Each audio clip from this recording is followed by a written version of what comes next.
नमस्कार, news track के Y factor में आपका स्वागत है। मैं हूं योगेश मिश्र।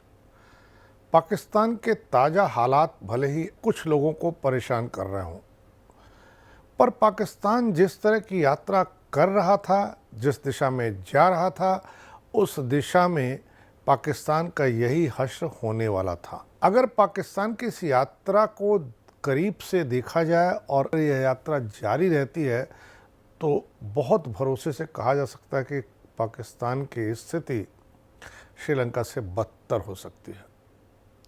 पाकिस्तान में खाने पीने की चीज़ें नहीं हैं। आर्मी और आईएसआई जो पूरी तरह सरकार चलाती है, उसने अभी पाकिस्तान के पूर्व प्रधानमंत्री इमरान खान को गिरफ्तार कर लिया है। इमरान की गिरफ्तारी के बाद पहली बार ऐसा हुआ है कि लोग सड़कों पर उतरे हैं, अपने गुस्से का इजहार किया है। इससे पहले भी पाकिस्तान में बहुत से नेता गिरफ्तार हुए, कईयों की फांसी हो गई, कई को गिरफ्तारी के डर से देश छोड़ करके विदेश में बसना पड़ा, पर जनता सड़कों पर नहीं उतरी थी। यानी पाकिस्तान में एक तरफ आर्मी और आईएसआई की सरकार चल रही है, दूसरी ओर पाकिस्तान की जनता फिलहाल जद्दोजहद करके लोकतंत्र को बहाल करने की कोशिश में लगी हुई है। ये आपसी टकराव और कन्फ्रंटेशन पाकिस्तान को बहुत खराब दिशा में लेके जा रहा है। पाकिस्तान की कई सबसे बड़ी कंपनियों ने कच्चे माल या विदेशी मुद्रा की कमी के कारण ऑपरेशन बंद कर दिया है। देश की परेशानी बढ़ गई है। कल कारखाने बंद होने की वजह से बेरोजगारी का संकट आ गया है। स्टॉक एक्सचेंज के मुताबिक सुजुकी मोटर कार की स्थानीय इकाई ने अपने विनिर्माण संयंत्र को बंद कर दिया है। कंपनी ने कहा है कि पुर्जों की कमी के चलते यह कदम उसे उठाना पड़ा है।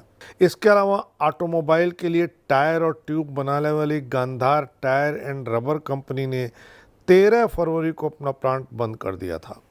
कंपनी ने कहा कच्चे माल के आयात और वाणिज्यिक बैंकों से खेप की निकासी प्राप्त करने में भारी बाधाओं का सामना करना पड़ रहा है। उर्वरक, कपड़ा और स्टील बनाने वाली तमाम ऐसी फैक्ट्रियां हैं जिन्होंने या तो उत्पादन अनिश्चित काल के लिए बंद किए हैं या बहुत धीरे धीरे गैप दे दे करके किसी तरह अपने कारखाने को संचालित कर रही हैं। ये सभी कारखाने इन्वेंट्री या नकदी की कमी या मांग में गिरावट से जूझ रही हैं। आरिफ हबीब लिमिटेड में अनुसंधान और निवेश के प्रमुख ताहिर अब्बास की माने तो इस बंदी से आर्थिक विकास पर असर पड़ रहा है।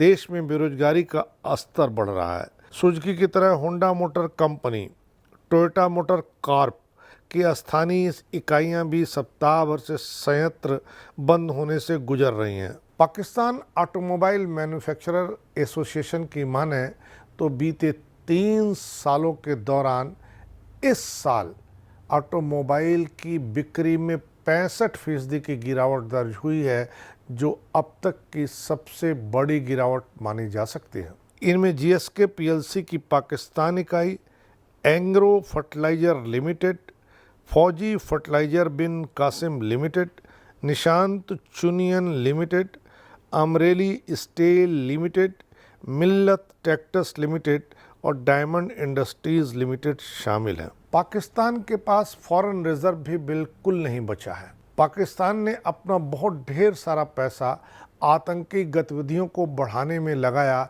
जिससे उसकी अर्थव्यवस्था पटरी पर आने की स्थिति में ही नहीं है, क्योंकि आतंकी गतिविधियों को बढ़ाने और आईएसआई के मार्फत दुनिया के तमाम देशों में आतंकवाद को प्रश्रय देने के चलते आम जरूरतों पर खर्च होने वाली धनराशि पाकिस्तान में नहीं हो पाई। आज जब पाकिस्तान का आवाम इमरान खान को लेकर के सड़क पर है, तब पाकिस्तान की अर्थव्यवस्था, पाकिस्तान की समाज व्यवस्था और आईएसआई द्वारा किए गए तमाम कारनामे जो मानवता को बहुत तेज़ी से शर्मसार करते हैं, वो सब सामने आ रहे हैं। जिस तरह पाकिस्तान में सब कुछ चल रहा है, आप इंतज़ार कीजिए समय कितना लगेगा, पाकिस्तान श्रीलंका कब बनेगा। इस बार इतना ही, अगली बार फिर मिलेंगे किसी नए सवाल पर नए ढंग से बात करने के लिए। तब तक के लिए नमस्कार।